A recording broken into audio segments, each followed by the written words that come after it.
In February 1637, a single tulip bulb sold in Amsterdam for 5,200 guilders.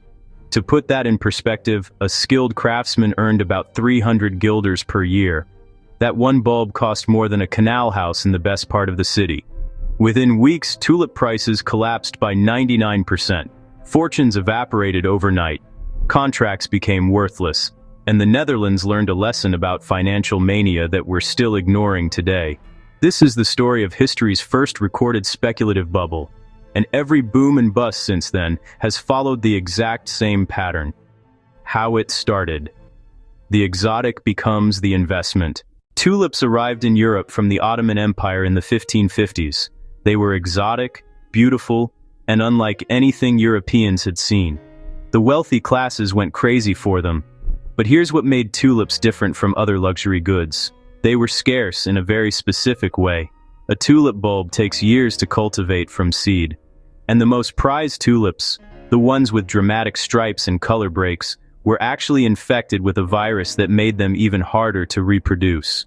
You couldn't just grow more. Scarcity was built into the biology. Sound familiar? Bitcoin has 21 million coins. NFTs are one of one. Every modern bubble starts the same way. Real scarcity creates initial value, which attracts speculators, who mistake scarcity for guaranteed appreciation. By the 1630s, tulip bulbs weren't just flowers anymore. They were assets, status symbols, and most importantly, they were tradable. The mechanism, when flowers become futures. Here's where it gets interesting. And here's where the real money was made and lost. Most people think the tulip bubble was just rich people overpaying for flowers. Wrong. The bubble was in the derivatives market. Tulip bulbs can only be dug up and transferred during a few months of the year, roughly June through September. But people wanted to trade year-round, so they invented tulip futures contracts. You could buy a promissory note for a bulb that wouldn't be delivered for months. Then you could sell that note to someone else at a higher price, and they could sell it again. The actual tulips barely moved, but the paper contracts traded constantly, with prices rising every week. People were speculating on tulips they'd never seen, that might not even exist yet, using money they didn't have. If this sounds like the 2008 housing crisis, that's because it is. Mortgage-backed securities were bundles of loans on houses that changed hands a dozen times before anyone realized the underlying assets were worthless. Same mechanism, same outcome. Just swap tulips for subprime mortgages. Peak madness, when everyone's a trader. By late 1636, Tulip Mania had spread beyond the wealthy merchant class. Ordinary people, craftsmen, farmers, servants, were quitting their jobs to trade tulips full-time. Taverns became trading floors. You could show up with a contract for a bulb and leave with contracts for 10 more, all on credit.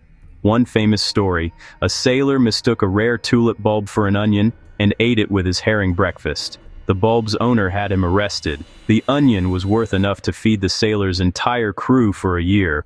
Another account describes a single Semper Augustus bulb, the rarest variety, being offered in exchange for 12 acres of land. The owner refused. He wanted cash. This is the euphoria phase. It happens in every bubble. In 1999, people quit their jobs to day trade tech stocks. In 2021, 20-somethings were making six figures flipping NFTs. The pattern is always the same. When your cab driver is giving you investment tips, you're near the top. But here's what nobody sees at the peak. The only thing holding up prices is the belief that someone else will pay more tomorrow. The moment that belief cracks, everything collapses. The crash. When reality returns. In early February 1637, something broke. Nobody knows exactly what triggered it. Maybe a large holder tried to cash out. Maybe a few contracts defaulted. Maybe people just woke up one morning and realized they'd been trading flowers for the price of houses. And we may not know exactly what caused it, but we do know the moment it turned. In February 1637, at an auction in Haarlem, buyers didn't show up. Sellers couldn't find bids. Within days, tulip bulb prices fell 90%. Within weeks, they fell 99%. The entire market evaporated. Here's the brutal part. Most trades were futures contracts, settled in cash. So now you had farmers who'd promised to pay 1,000 guilders for a bulb that was now worth 10 guilders. They couldn't pay.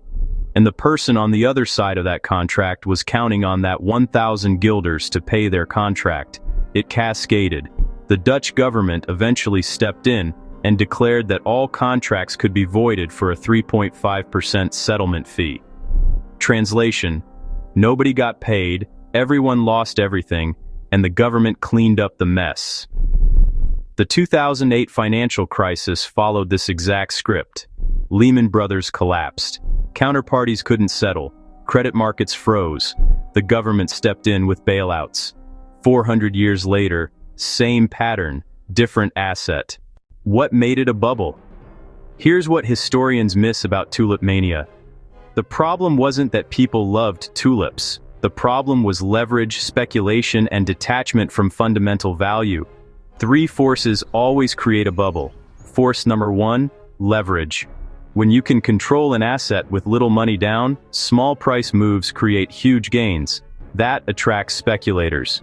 Tulip futures required minimal cash up front. Same with margin trading in 1929. Same with subprime mortgages in 2007. Same with crypto leverage in 2021. Force number two, the greater fool theory. You don't need the asset to have value, you just need to believe someone will pay more than you did. Dutch traders didn't care about growing tulips. They cared about flipping contracts. It worked until it didn't. Force number three, social proof. When your neighbor gets rich trading tulips, you feel stupid not doing it. FOMO is the most powerful force in finance. It overrides reason, risk assessment, and common sense. All three forces were present in Amsterdam in 1636. All three are present in every bubble since. Lessons learned. The tulip bubble wasn't unique, it was just the first time we wrote it down. Lesson 1. Scarcity doesn't equal value. Tulips were scarce. So are Beanie Babies. Scarcity creates collectability, not investment returns. Real value comes from cash flows, utility, or demand that persists after the hype fades. Lesson 2. Leverage amplifies everything. It magnifies gains on the way up and wipes you out on the way down. The Dutch merchants who paid cash for tulips lost money when prices fell, but they survived. The ones using futures contracts lost everything. Lesson 3. When everyone's trading, nobody's creating. At the peak, craftsmen stopped making things and farmers stopped farming. They traded paper. Economies don't grow by shuffling assets. They grow by producing value. When speculation replaces production, the economy is eating itself. Lesson 4. Bubbles always end the same way. Prices rise beyond reason. Skeptics are mocked. This time is different. Then one day, there are no buyers, and everyone rushes for the exit at once. We didn't learn these lessons in 1637, we didn't learn them in 1929 or 2000 or 2008, we won't learn them the next time either, because the tulip bubble wasn't a Dutch problem, it's a human problem, and history doesn't repeat, but it rhymes. If you found this enlightening, subscribe. We publish fresh content weekly to help you understand commerce from a historical perspective and draw parallels to modern finance. Thanks for watching.